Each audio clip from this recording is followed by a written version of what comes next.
Sorcerers! Josh here. Yeah, let's have another market update. I don't do these too often, but something else happened that I wanted to talk about. And also, I wanted to kind of go back to this topic just because I wanted to see if anything had changed with the market updates that I've done previously. So, first thing I want to talk about, there was another buyout that I haven't talked about yet, and that was the Amulet of Ninian. It was completely bought out, brought up to a much higher price. The foil, I believe at this time, is at $250, and the actual non-foil card is now at $25. I think it had been bought up to a higher price than $25 at one point, but it has drifted back down over the past few days since that buyout occurred, and I kind of expected that. Now, the reason I want to talk about that buyout in particular, that is a weird card to choose. As much as I love the art, and it's one of the few cards that I actually have in foil, it does not see a lot of play. In addition to that, not seeing a lot of play, it seems like we're going to be seeing a lot more artifact hate, cards that address artifacts that are problematic in the current meta with Gothic. So it seems to me that a buyout of the Amulet of Ninian is strange. It's not a card that I would have thought that anyone would have thought, oh, I'm going to go get that. And it has a great effect, but there's a lot of removal even now. And although I have complained bitterly about the ring, well, if there's enough removal, Josh, why do you complain about the ring? The thing is, the ring is a win con. It will win you the game. You just have to get close enough to your opponent's avatar and cast a spell when they're at death's door, and you win the game. So it has a huge advantage. The amulet doesn't provide anything like that. It can eliminate the win con for certain deck types, particularly Archie can be very strong against that, but it's Archie. He has access to his dispel that's sitting in his cemetery. He has multiple ways to deal with an amulet. So it's just not something that right now is seeing a lot of play. It seems very odd, given the previews we've already seen with Gothic, that anyone would take the time to buy it out. Now, maybe they know something that most of us don't. That is entirely possible. Maybe they are well aware that maybe they're a play tester, they have enough money, and they're like, I know this card's going to be good, and they went out and bought it. I don't know. That is my only guess. The only reason, or maybe they're just a person who has considerable funds and they wanted to go ahead and buy out this card, hoping that they can spec it a bit and it's worth a lot more once we have Gothic. That is the only reason I can think anyone would do that. But I feel like there are cards that are far better choices. Now, I will say, a lot of those cards have been targeted by buyouts just recently. The Tri-Element Sights, the Ring, they have all been hit. Those are high-end cards that people have spec'd on. There are also, though, other beta foils that, if you're going to spec on cards, if that's what you're into, I really think foils are probably the way to go because, one, they're much more difficult to come by, and you can just, the value that we're talking about, that foil multiplier, is much bigger, and you have a much better chance of, if your goal is to corner the market, you can corner the market much more easily on a foil card. So that's why the whole amulet thing just seems very odd to me. Especially they targeted non-foil and foil, went after both of them. It's just a very strange buyout. It's not one I understand, especially when I think there are other targets out there that would be much better for this type of strategy. That's just me. But moving on from the amulet, looking at the other cards that have had buyouts, those Tri-Element Sights, the Ring. We have seen the Ring drift back down. The non-foil Ring has drifted down to $100 at this point on TCG Player. So it did not hold that $200 price mark or even $150 or $125. We're now at $100. That's probably given the power level that it offers, given that you only need one per deck, and this is one of my personal theories about Sorcery. In other card games, you have to buy multiple copies of the most powerful cards. So using the big example, the game that 4 copies of any card in your deck, that's the limit. So having a card that is $25 in that game, you spend $100 to get the 4 copies you need. So in Sorcery, I could see a correlation of the card you only need 1 copy of ends up being $100. I could see that correlation working out in some people's minds. I'm not saying it's right. It's just something that I could kind of say, oh, that's what we're seeing and why some of the cards in Sorcery have these considerable values compared to cards in other games where you do have to have more than a single copy of the most powerful cards. I could be totally wrong about that. That's just what I think. But we have seen the ring drift back down. The tri-element sites, both the foils and the non-foils were targeted. I still think it's wild that someone went out and bought out the foil version, but they did. And right now, all tri-element sites, $150.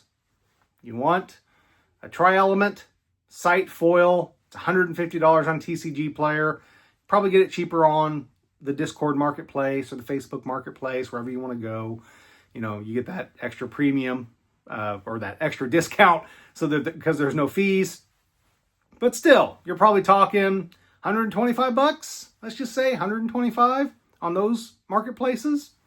So that's where we're at with those. The foil ring, interestingly enough, you know, the foil multiplier in it is much lower. I think I just saw a post in the marketplace. How much was it?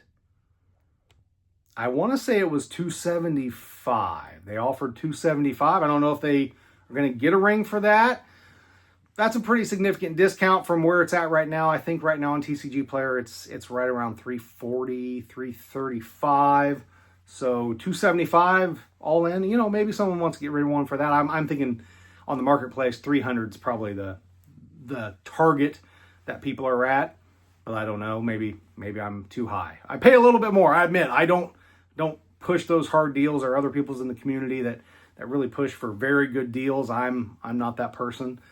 If there's something I want, I do go to the marketplaces to get that little bit of a discount, but I don't push as hard. So, but all those buyouts, things have drifted back down. Tri-element sites, $150.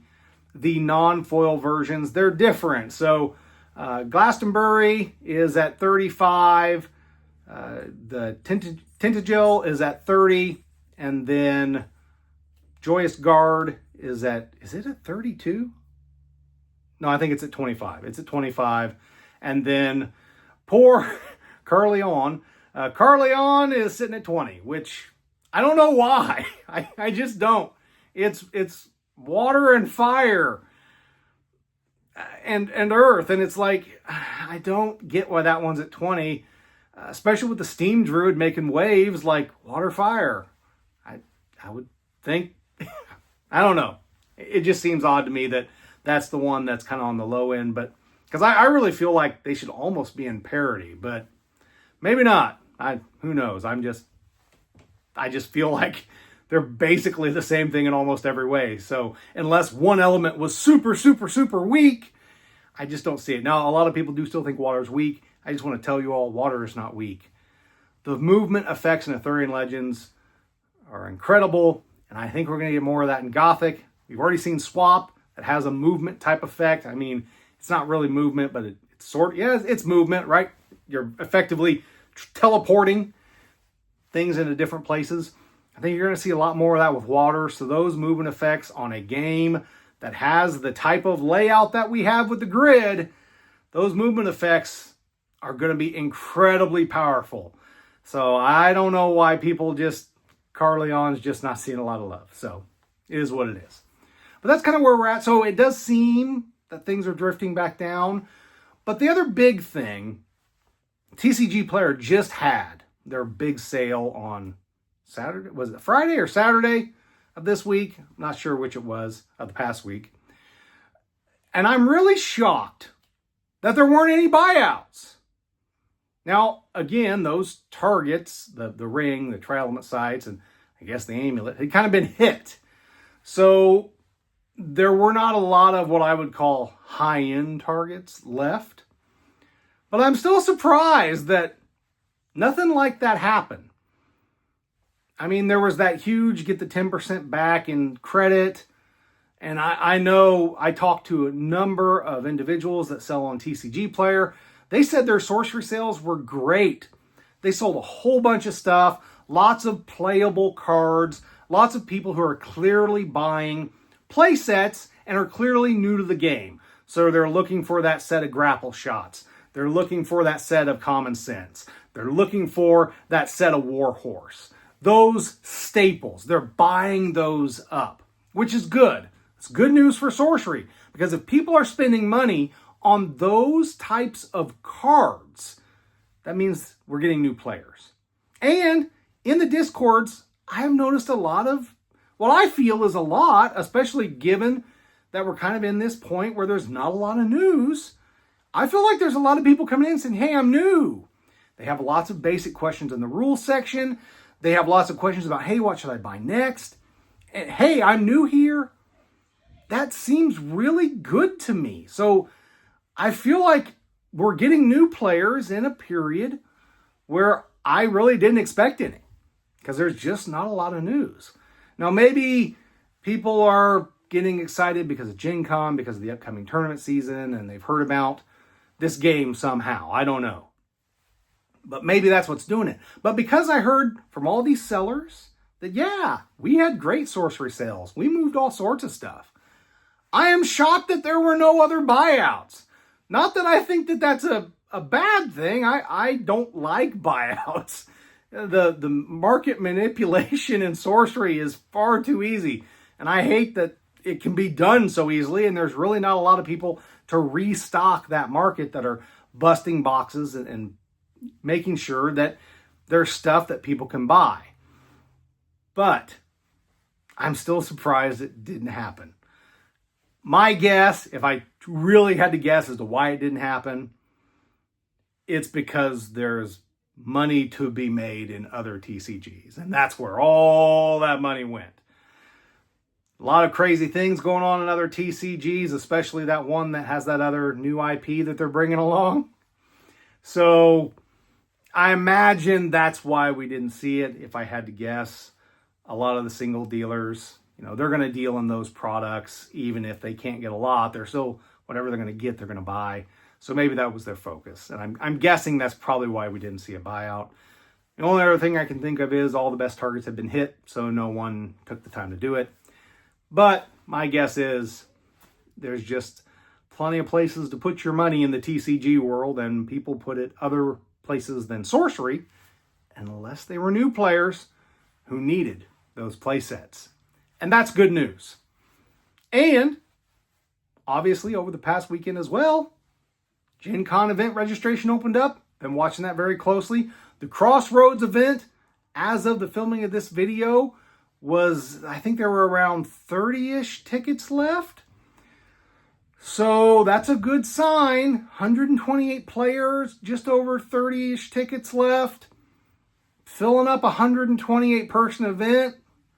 That's going to feel real good at Gen Con. That's going to attract a lot of eyes. A lot of eyes to sorcery.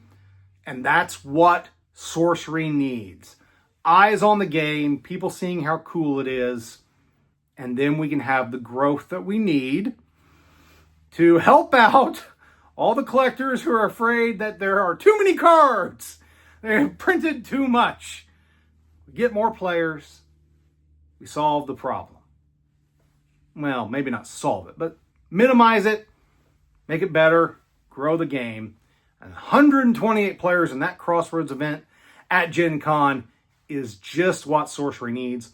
So if you have not picked up your ticket and you are going to Gen Con, you should do that. Again, just over 30 tickets left. That is not a lot. Also, remember, at any Crossroads event, you are going to get a foil alt art tower. Now, some of you may look at the price of that Crossroads event and say, that's a little bit too expensive. Is it $42, $46? I think it's something like that. You're like, that's a lot of money just to play in a in that big of an event, and man, it's all day and it's all day Saturday. I don't know. Guys, that card you're going to get just for being in the event, I got to tell you, it's probably going to sell for more than the cost of the event. Because at the moment that Gen Con happens, there's only going to be 128 out there, plus the top 8 players who get all 3. So those people, I think, will end up with 4, right? They'll end up with 1 random copy of one and then 1 copy of each of them. So there's not going to be a whole bunch of these in circulation. And we all know when things like that first come into circulations, the price is a little crazy. So you can get in, enjoy this event, get some packs for the draft part of it. If you're not successful after 4 or 5 rounds, drop out. Go enjoy the rest of your day. Sell your alt art tower to somebody who wants it. If you're not a foil person or a promo person, and you've had a great time, and you've covered the cost. Seems like a good deal to me. Other than that, that's all I've got for today. As always, keep on contesting the round.